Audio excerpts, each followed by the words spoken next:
ঈদের পরের দিনে সবাই যায় ঘুরতে, কারণ কুরবানির দিনে মানে ঈদের দিনে কোথাও ঘুরতে যাওয়া হয় না কাজের ব্যস্ততার কারণে। আর ঈদের পরের দিন সবাই ঘুরতে যায়। তো ঈদের পরের দিন আমি ঘুরতে না গিয়ে খেজুর কুড়াতে গেলাম, থাকছে এই ভিডিওতে। আপনারা সবাই ফুল ভিডিওটা দেখবেন। আর এইখানে সকালবেলায় ঘুম থেকে উঠে দেখে আম্মু রুটি বানায় রাখছে। তো আম্মু রুটি বানায় রাখছে, সেগুলাকে আমি আবার তেলে ভেজে আপডেট করে একটু পরোটা বানায় নিয়ে সেইটাই মাংস দিয়ে খাচ্ছিলাম। আর খাওয়ার পর বাহিরে আসছি, আর এত পরিমাণ গরম, এই গরমের কথা আমি প্রত্যেকটা ভিডিওতেই বলতেছি, আসলেই প্রচণ্ড পরিমাণ গরম ছিল। আর এইখানে দেখলাম মানে পাশের বিল্ডিংয়ের মাঝখানে যে একটা খেজুর গাছ ছিল, সেইটাতে দেখি খেজুরের বাধা কাটতেছিল।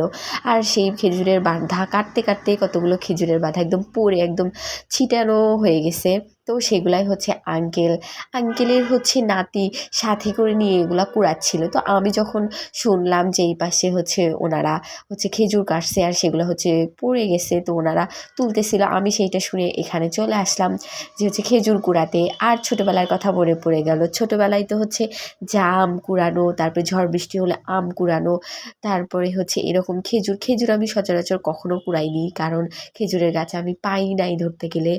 আর আমাকে জিজ্ঞাসা করতেছিল আঙ্কেল এখানে যে তুমি কখনো ছোটোবেলায় খেজুর কুড়াইছো কিনা। আমি তো এখানে বললাম যে না, ওইভাবে খেজুর গাছ পাই নাই কখনো। নানু বাড়িতে একটা দুইটা গাছ পাইছি, কিন্তু সেগুলো নিজেদের গাছ ছিল, যার কারণে খেজুর আপনা আপনি পাইতাম, কুড়াতে যাওয়া লাগতো না।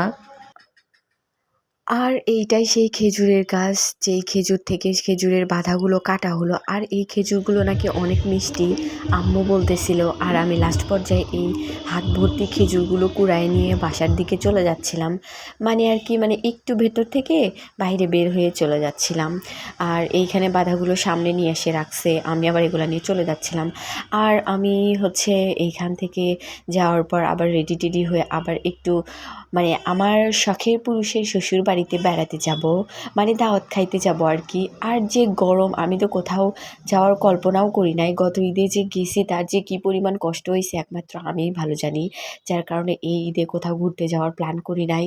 এমনিতেই অনেক প্ল্যান আছে, আপনারা প্রত্যেকটা ব্লগ ভিডিও সেগুলো আমি পোস্ট করব, আপনারা দেখতে পারবেন, আমি সব কিছু আপনাদের সঙ্গে শেয়ার করব। আর ধন্যবাদ সবাইকে ফুল ভিডিওটা দেখার জন্য। দেখা হবে নেক্সট ভিডিওতে।